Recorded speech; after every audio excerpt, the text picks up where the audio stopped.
Hi guys, I'm back again today with another reaction video, and today we're checking out buy me a coffee request. I cannot read the title, so let me know. But yeah, this was requested, and this was requested by, I think, someone, right? And before we do start, don't forget to subscribe, click the bell button, and let's find out what this is all about. Hey you! Are you wasting your time on social media again? Your brothers and sisters in Islam Net from Norway are establishing a masjid, a dawah center.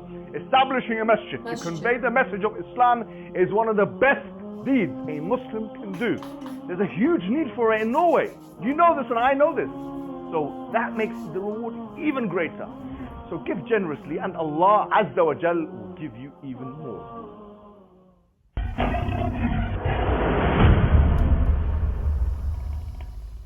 Assalamu alaikum wa rahmatullahi wa barakatuh. How are you guys doing? Before we start this video, I think many of you will be aware of the fact that in Pakistan now there are severe floods. And as the Muslim community, it's really incumbent and wajib upon us to step in.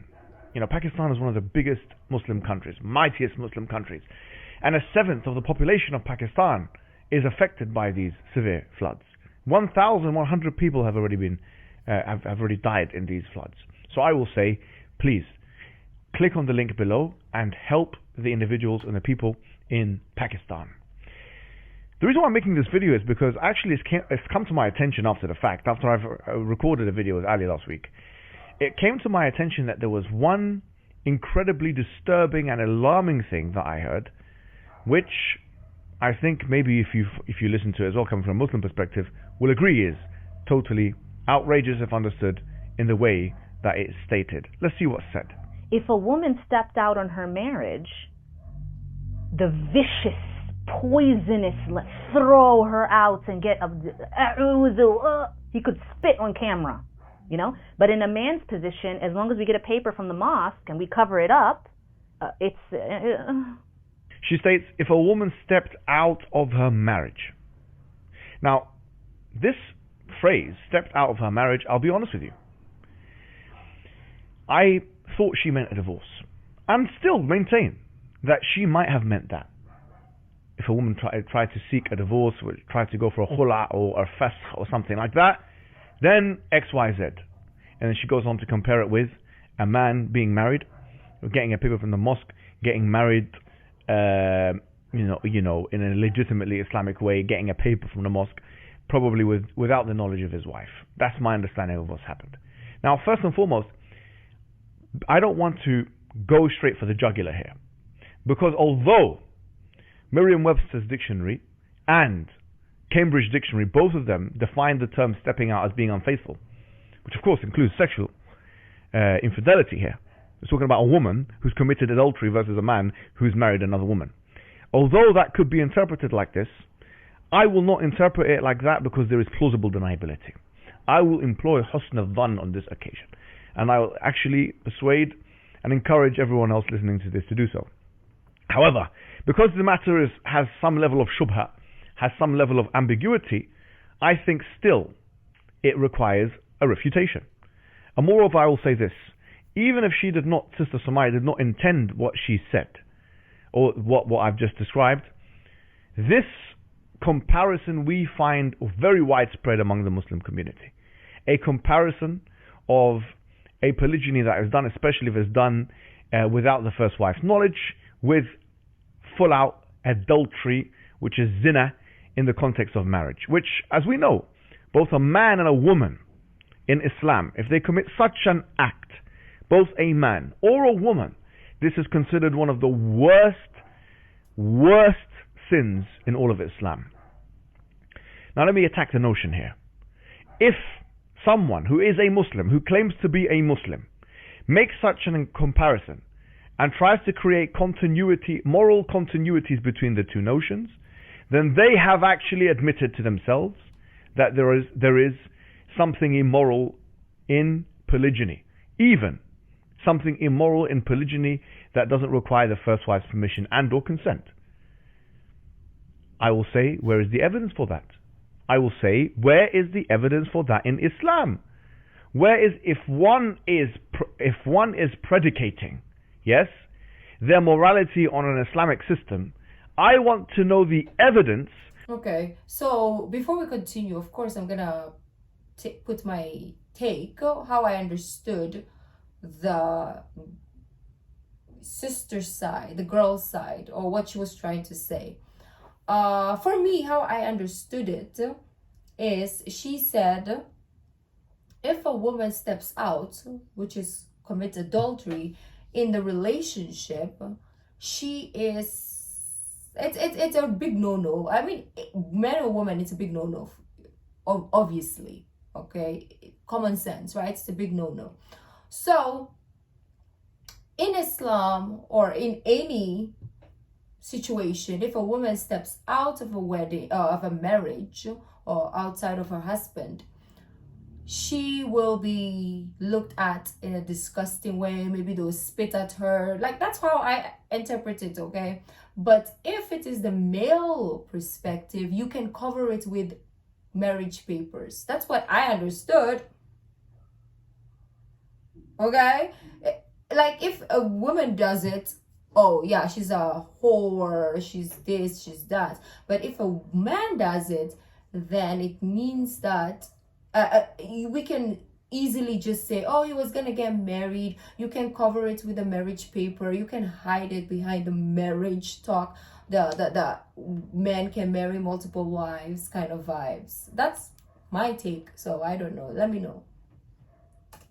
Where such two things can be compared. In fact, to the contrary, you cannot compare something the Prophet himself ﷺ did, the Sahaba did, with something like this. And doing so means, has exposed, quite frankly, would expose, yeah? It would totally expose the spiritual bankruptcy that individuals have on this notion. It would expose it. And I'll go further than this.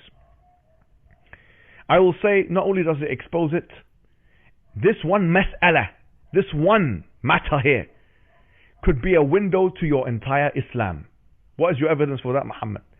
The evidence for that, I don't think, I'm not sure. I didn't listen to the whole talk, so obviously I might be speaking out of my behind right now.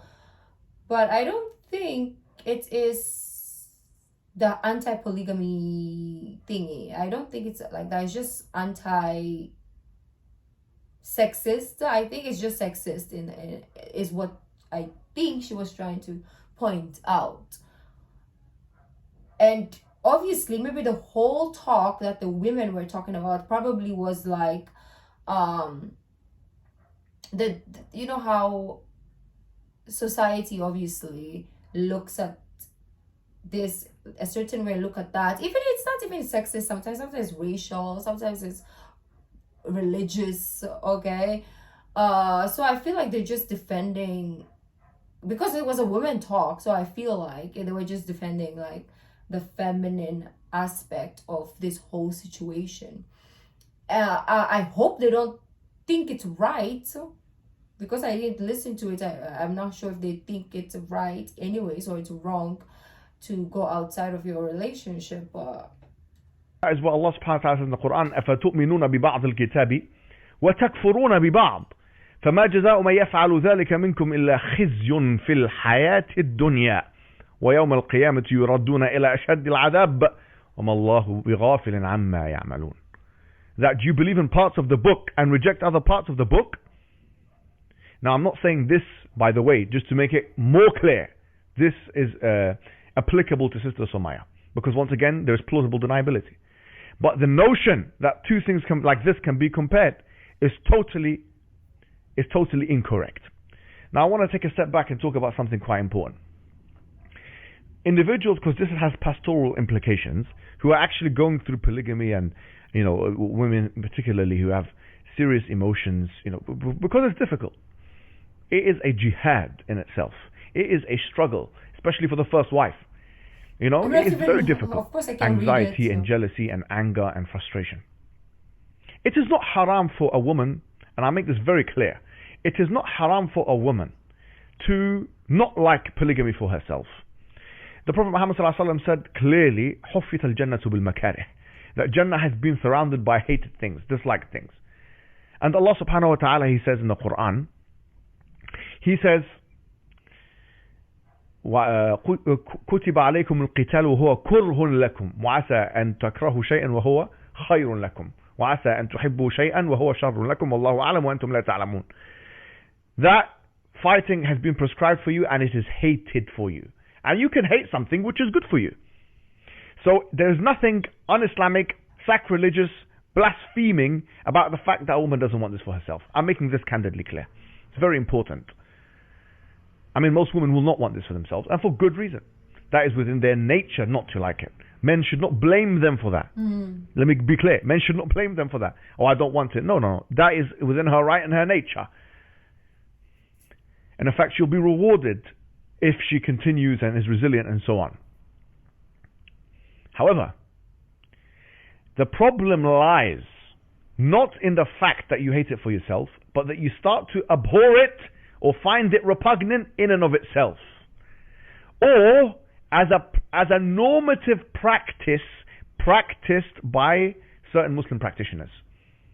Let me make this clear by giving an analogy. Let me give an analogy of eating meat. Okay, eating meat. In Islam, eating meat is halal. It is not wajib, just like polygamy is halal and it's not wajib. Okay. Now, somebody can say, I don't want to eat meat because of for health reasons, and not eat meat, abstain from eating meat. Or in fact, can hate eating meat because of what it does to them physically. Or even feel sickened by eating meat. Maybe they see some animals walking around, and they feel sickened at the thought that this animal will be slaughtered, and then I'll consume the animal. Therefore, every time they eat a burger or whatever, then they actually feel physically sick, and so they don't eat meat. They don't like meat for themselves. They find it sickening. They don't like it. Now, it's fine for that Muslim to say, I feel sick by eating meat and I don't want to eat meat. But when that Muslim turns around and says, look at those people eating meat. You see now what's going on. Look at those people eating meat. Look at those people eating meat. They are doing something immoral. Look how bad they are. How could they eat them? How could they eat meat? How could they do such a thing? How cruel they are. How barbaric they are. How oppressive they are. Now you have moved into more than just a grey area. Because you have now attributed oppression to something which Allah has allowed. Oppression with something which Allah has allowed. And maybe this is a misunderstanding, or in the Arabic language, I am misunderstanding. is وضع الشيء في غير مكانه الصحيح. It's putting something in other than its rightful placement. But then Allah, He says, كُلُوا مِنْ طَيِّبَاتِ مَا رَزَقْنَاكُمْ. Eat from whatever you like, from what we have allowed. And He did not make meat haram. So by saying that about those individuals that are eating meat, now you've moved into a major grey area, even more than a grey area. Now you are going into the kufr zone. I'm not saying you have committed kufr or that you are kafir, but you're veering, it's a slippery slope. Because the next step after that is saying eating meat is wrong, which is the equivalent here by saying polygamy is wrong, it's immoral, it's unjust, it's oppressive. That is kufr akbar. Did she say that? I need to listen to both sides to this story, because I didn't get that impression in the beginning, because obviously he showed us only like 2 seconds of the video, and even that 2 seconds I didn't get this denial of polygamy or something like that. I didn't get it. I just got the stepping outside of the marriage part. Like, if you, a woman, steps outside, if you, a man, steps outside of your marriages, it's seen in different ways. That is something which is kufr akbar, the kufr that takes somebody out of the religion of Islam. Because clearly Allah says the opposite. But if I'm wrong, then this argument definitely makes sense, right? Saying is that there's a fine line between analogy 1, 2, and 3. Having said this, if we go back now and we talk about why this is so powerful, the idea that this can be seen as oppressive to even Muslim people, men and women, is actually a powerful proposition. Is it because there is a great deal of academic evidence and first principle argumentation from ethics and morality on consequentialist grounds or deontological grounds? No, it's not because of any of that. The reason why this is a powerful argument is simply because men and women, especially first wives, have an emotional theological reaction to the matter, and they feel pain. Because they feel pain. Pain is a very powerful thing. Pain is a very powerful thing. And then when you have pain, that pain can then be transferred onto empathetically to other women who put themselves in the position of that particular woman, first wife, who went through that pain. And this in psychology is referred to as emotive contagiousness or something to that effect. So you actually become, empathetic contagiousness. Empathetic contagiousness is the term that Bloom uses in his book. That empathetic contagiousness, that your pain becomes someone else's pain. And then the general argument is, my pain, how could such a person allow me to be in pain? Pain is oppression. Basically, pain and oppression are two sides of the same coin. That's the general argument. If I'm in pain, then whoever is causing that pain to me is oppressing me. Of course, such an argument is fallacious. It's a fallacious argument strictly from an ethical perspective and unsubstantiated. However, we'll say something else. Just because it's a fallacious argument from an academic perspective, it doesn't mean the pain is not real. And once again, we have to acknowledge that women go through a lot of pain. Jealousy, anger, frustration. But just because it's true that you have pain, it is true that you have pain, it doesn't mean that your pain is the truth. Well, Meaning here, you cannot use your pain to diagnose or otherwise arbitrate what is true and what is false from a moral perspective. You have no epistemological or theological right to do so. There's actually no argument there. You see, and I gave the argument already, I spoke to you in the previous video, which you can watch, about certain double standards from a theological paradigm, which certain first wives who abhor the act or have shown some discontent with it actually employ. But this empathetic contagiousness, although it's not academically robust, it's an emotional argument, it's a flat-out emotional argument, which is filled with fallacy and untruth, and is baseless, it is still very powerful. Because quite frankly, the statistical abstractions of the consequentialist arguments for polygamy on a collectivist level is something which people can't empathize with. You cannot, as Bloom said, you cannot empathize with statistical abstractions. In other words, if I tell you there's, for example, some consequentialist arguments or arguments about consequences. If I say to you, polygamy solves this problem, this societal problem, which one, for example? It increases the Muslims in the world, which for us is an objective Sharia. تناكحوا تكاثروا. The Prophet ﷺ told us to do that. For example, if polygamy solves another issue, which issue is this? Single mothers or divorcees who need to get married and find it difficult in the marriage market for many years, 5 years, 10 years, then they finally find somebody through polygamy, which they would otherwise not have found. So it solves, you have a surplus of women that now, it solves an issue here. It puts more people in psychological, if you put a utilitarian basis, state of stability. In fact, there was actually a study that was conducted on 56 villages, 56 villages. I think it is the only one of its kind. And this was a study that was done in the Western academic setting. And in that study, they concluded that there is no harm in polygamy from that perspective. And in fact, they mention stock argumentation for some of the advantages from a collectivist paradigm. They say, for example, the economic resources are spread, it increases education, obviously because if economic resources are spread, then education within certain families are spread, and so on.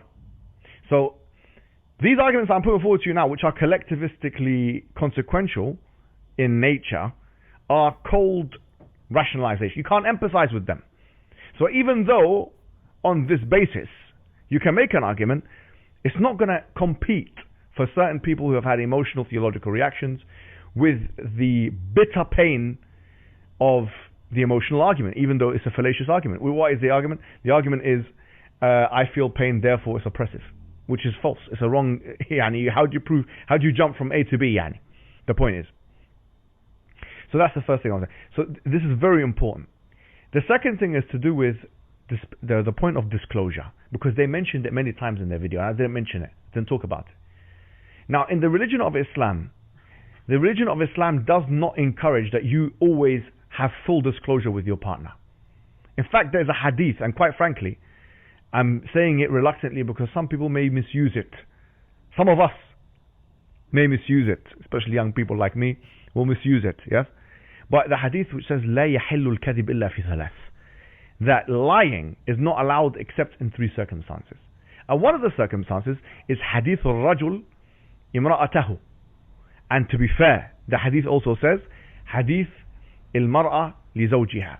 Okay, that if a husband speaks to his wife, or if his wife speaks to her husband. The religion of Islam does not encourage full disclosure when it comes to marital affairs.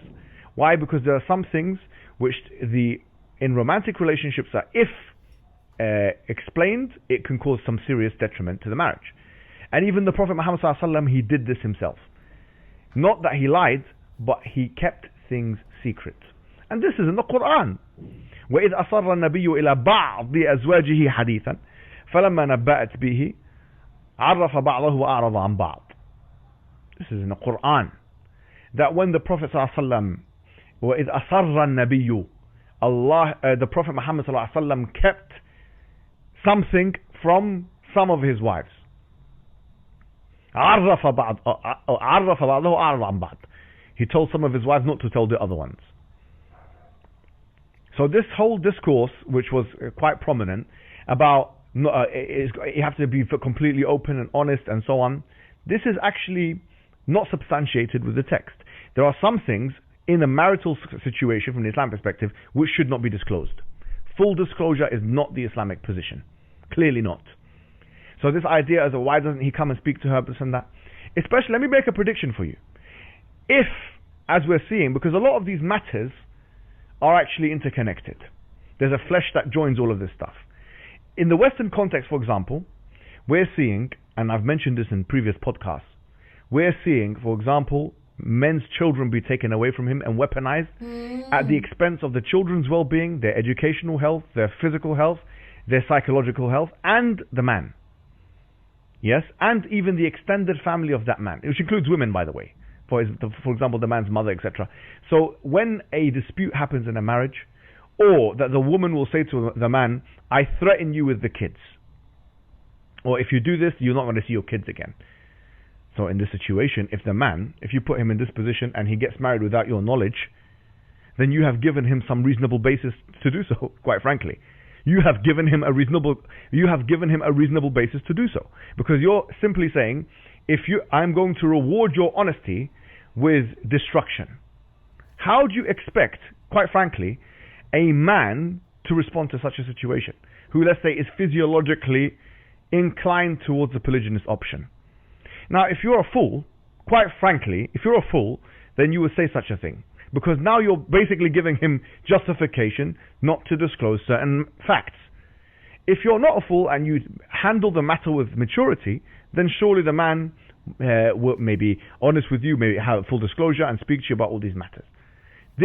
So I predict, so long as we see runaway fathers, which I've already expressed my disdain for, by the way, runaway fathers and mothers who weaponize their children continue to proliferate in our societies, and acquiescence to such figures, we will see more secret marriages, or let's not call them secret marriages where the first wife does not know in society.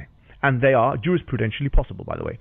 As jurisprudentially possible as, for example, a woman who does ishtirat before a marriage, according to the Hanbali madhab and some other madhab, which is that she says before a man gets married, if you do polygamy, then the divorce will take place. It's mentioned in Al-Mughni, but Ibn Qudama, many people mention at this point.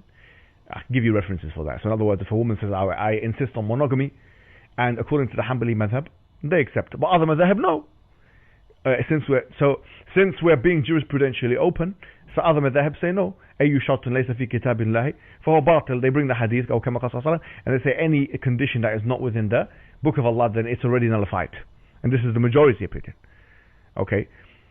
So with this, I feel like what is being encouraged here with the attack on fatwas, the attack on religion and so on, polygyny and so on, an indirect attack. I'm not saying necessarily with the Tea Talk sisters, but generally in the Muslim sphere, especially in the Western world, with the influence of feminism, is a culture of jurisprudential censoriousness. a gag culture of jurisprudential censoriousness, where men will feel like their only option is X, Y, and Z, and women don't know also their options, that they can do ishtirak before the marriage and so on.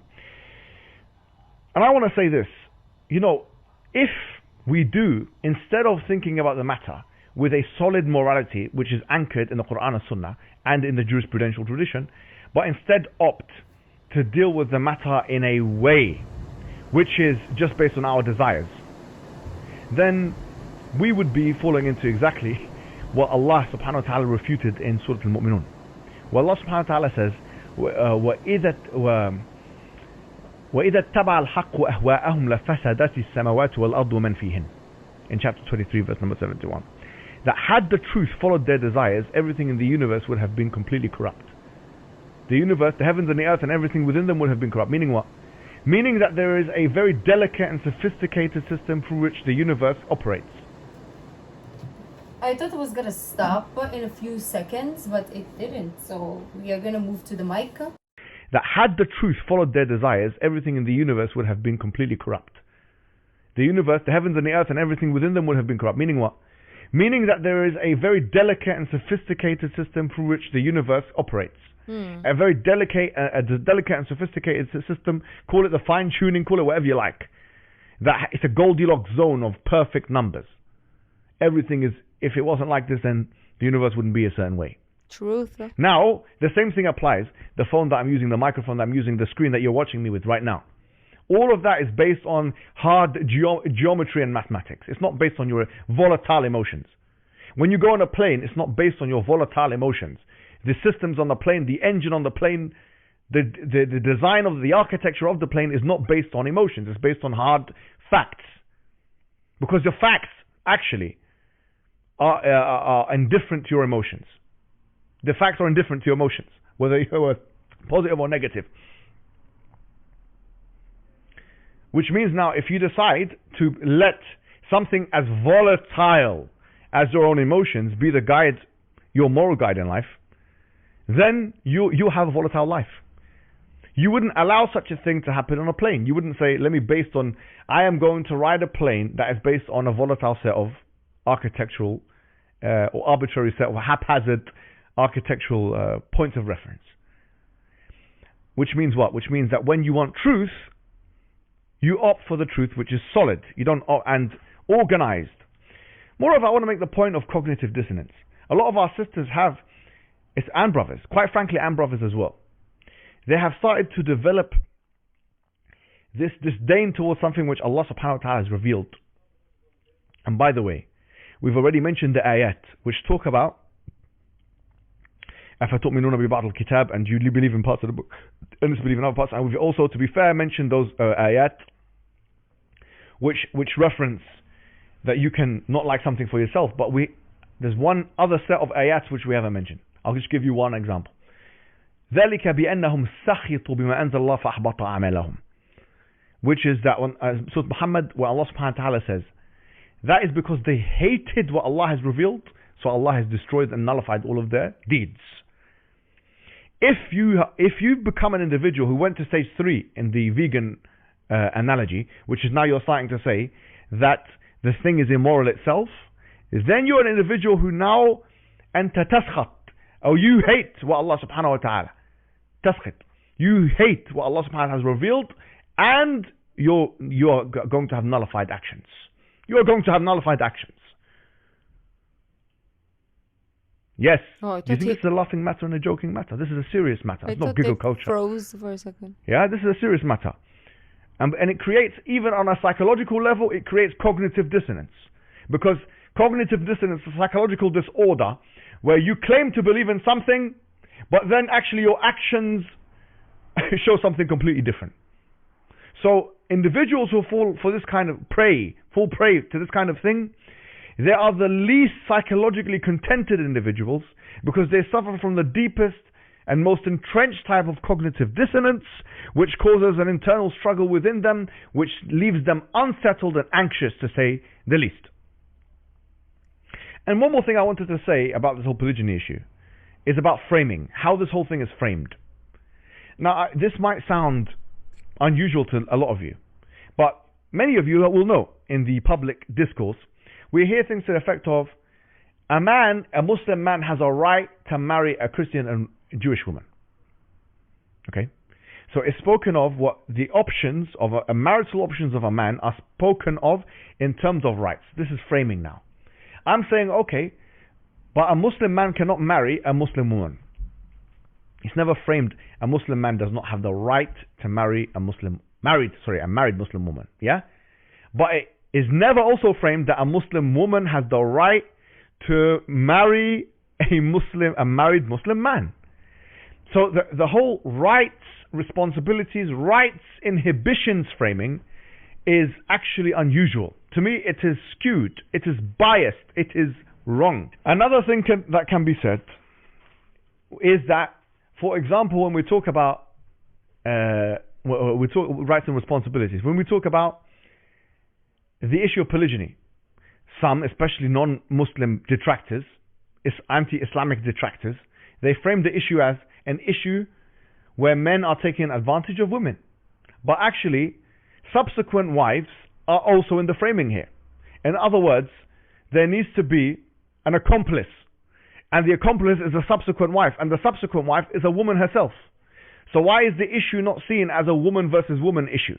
Because it is as much a woman versus woman issue as it is a man versus woman issue. There is as many or even more women involved in the equation of polygyny as there are women. In other words, more women do polygyny to other women in the equation of Islamic polygyny than men do. Why? Because a man can have 2 wives, 3 or 4. In the case where he has 3, that's 2 women doing it to 1, or 2 women doing it to 2. So how is it an issue of man versus woman? The framing itself is disturbing. Finally, we have already covered in great length the issue of resilience and what is being said to women, and you can leave and this and that.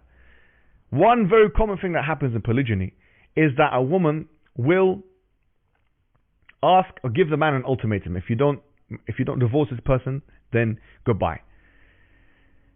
And the Prophet ﷺ, he clearly said, لا تسأل المرأة طلاق أختها. He said a woman should not ask for the divorce of her sister. Yani you should not ask your husband, give him the ultimatum. It's haram. And that she will not be given except ما قدر لها, what Allah has done qadr on another riwayah. That she will not be given from the dunya except for what Allah has allowed for her. So you cannot manipulate the qadr of Allah subhanahu wa ta'ala. So you can ask a divorce for yourself, but not for the other wives.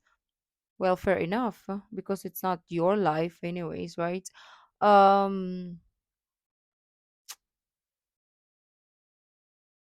Yeah, let's continue. Yeah? Try and take someone else's risk away. It's a very... not right.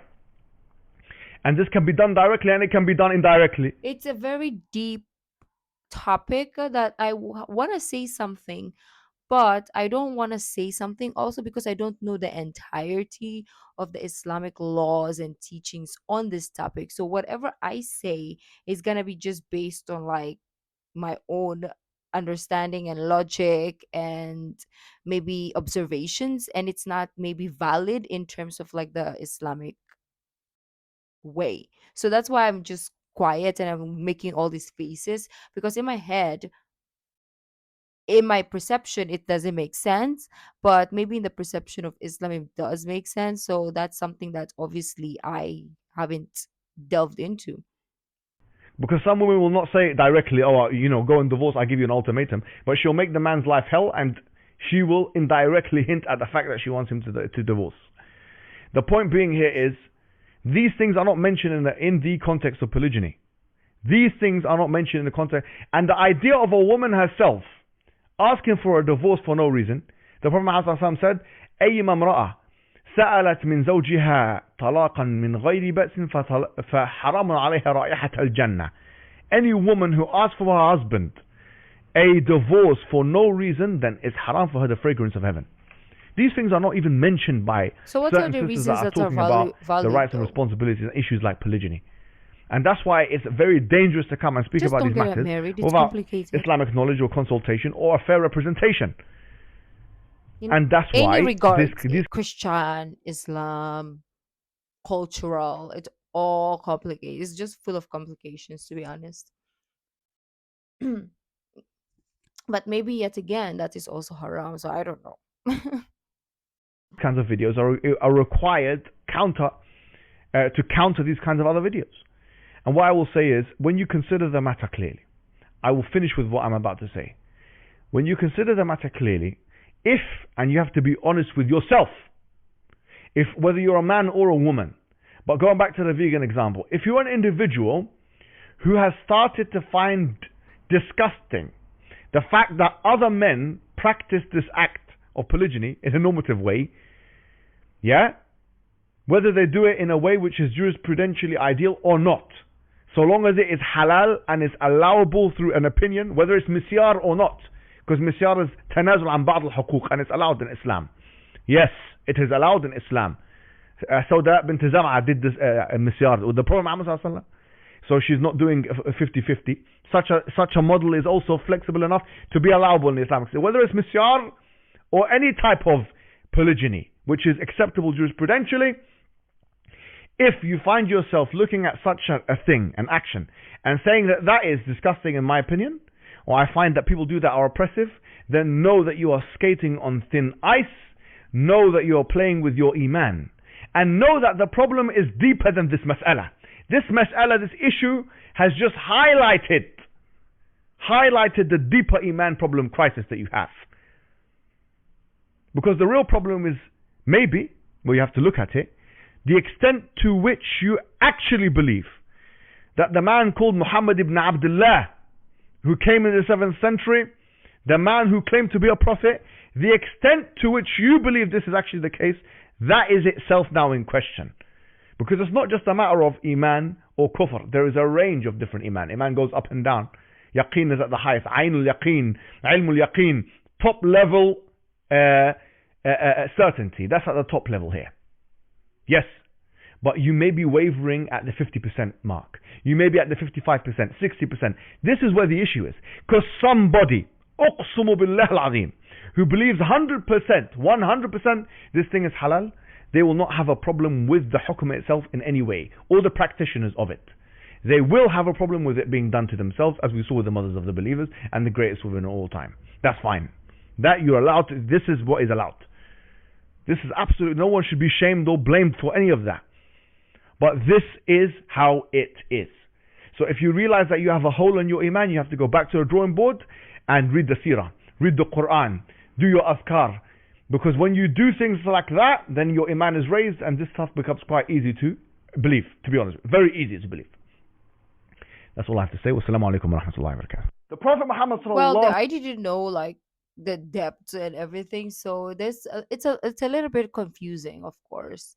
You don't learn anything in just 2 seconds or 1 minute or even 30 minutes or an hour. It takes forever, or it takes like a long time to know things. So I don't think we've really delved into this part of Islam yet. And also, I didn't listen to the whole discussion of the female, so I don't know what exactly was said and wasn't said. But yeah, this was a very interesting rebuttal to what was said or wasn't said. I don't know. Um, at least it opened another door, right? That we haven't really seen. And it's a very, how do you call it, like a very deep topic. I'm not sure if there's more to, like, more that you want me to check out. But if you like this video, don't forget to give this video a thumbs up, subscribe if you haven't already. I'll see you in the next video. Bye.